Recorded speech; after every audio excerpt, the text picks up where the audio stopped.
భయపడ్డాడు, కానీ పాపులారిటీ కోసం కంటిన్యూ చేశాడు. నన్ను ఎవరేం చేస్తారు అన్నది. అరెస్ట్ చేశారు, ఇతనికి చూపించాల్సింది చూపించారు.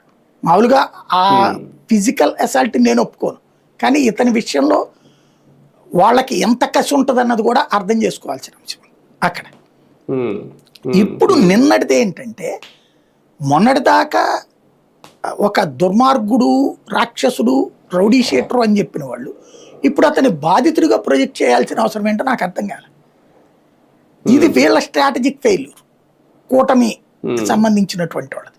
ఎందుకంటే అతను క్రూరుడు, అతని మాట కదుపు లేదు, అతను వైసీపీ వాడే అని చెప్పదలుచుకున్నప్పుడు ఏమన్నా ఫరెస్ట్ చేసాం, లోపల వేసాం, అతను మాట్లాడిందంతా చూసేసారు జనం.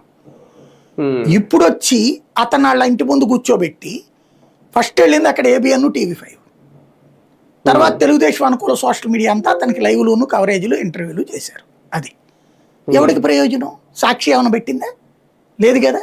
వైసీపీ మనిషి అయితే సాక్షి పెట్టాలి కదా, లేదో లోపలికి పిలిచి కూర్చోబెట్టుకుని మాట్లాడాలి కదా. ఈ సంబంధం లేదు, పొమ్మనమంటారు. ఇప్పుడు అవి వీళ్ళే రాశారు. అదేమంటే సజ్జలు వదిలేశాడు, వాళ్ళు వదిలేశారు. వాళ్ళు పెట్టుకుంటే కదా. ఇప్పుడు వాళ్ళ పార్టీ అధికార ప్రతినిధి అయితే వాళ్ళ అధికార ప్రతినిధి వేదిక మీద ప్రెస్ మీట్లు పెట్టిస్తారు కదా.